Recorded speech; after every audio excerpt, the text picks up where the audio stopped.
Chapter 10. Then one morning I had a letter from Joan Marrow, which I give you without the alteration of a single word. If you yourself have a modern young Anthea who may command you anything and does not hesitate to do so, I accept your sympathy in advance. The letter ran. Dear old thing.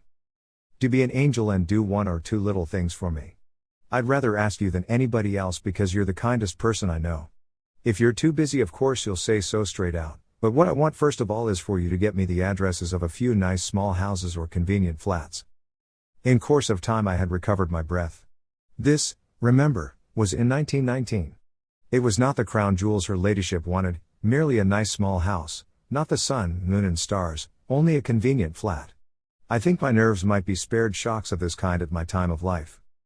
Of course, I know rents have gone up, she continued, but Chummy thinks there ought to be plenty of quite nice little places for about £70, but you could go up to £75 for a really nice house with a garden, rates and taxes included, of course. There are some sweet little houses right on the edge of the heath at Hampstead with trees all round them and dear little brass knockers on the doors, but I don't know if any of those are empty, but you might ask. I seem to remember those sweet little houses. If I am right, your father puts his name down for one of them on his coming of age, and, with luck in the matter of intervening deaths, your son may end his days there. I have never had the impiety to ask the rent of them. There wouldn't have to be any premium, and there must be a telephone. Speaking of telephones, I do wish you could persuade Philip to have that one of his moved, as where it is everybody can hear every word you say. The house needn't be Hampstead, of course, Wimbledon or Richmond would do if you wouldn't mind having a look round. If you went on the top of a bus you'd be out in the fresh air and the blow would do you good. Then there would be the question of a maid, but we shouldn't want her for a month or two yet.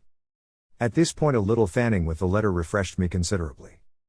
And now, the joyous thing continued, if you happen to be anywhere near Regent Street it would be so kind if you would call at Morney's and get me some soap, I like chaminade best, and some tooth powder, any good sort.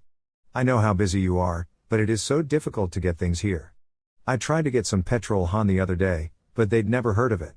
I'd asked Mrs. Cunningham, but I hear she's away, and you carry colour so well in your head. That's why I wonder if you'd call at that little bead shop in Oxford Street, nearly opposite Frascati's, and see if they have any amber beads, not the real amber, of course, iron amber I think they call it.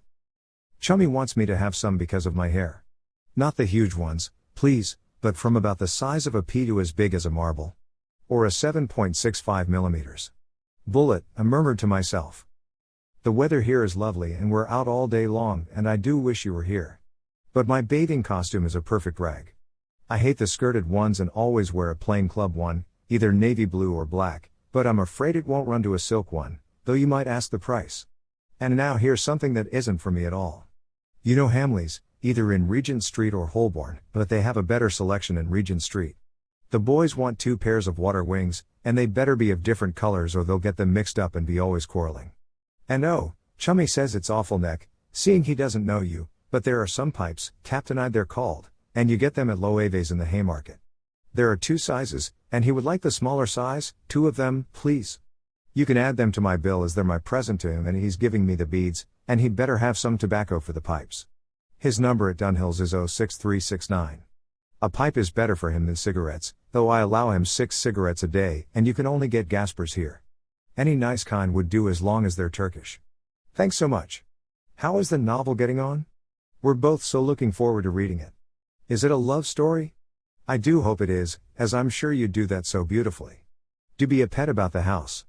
I'm sending you some flowers tomorrow. Joan. With a light sigh I folded the letter and put it into my pocket. At any rate, there seemed to be 2 people on whom our case did not weigh too heavily.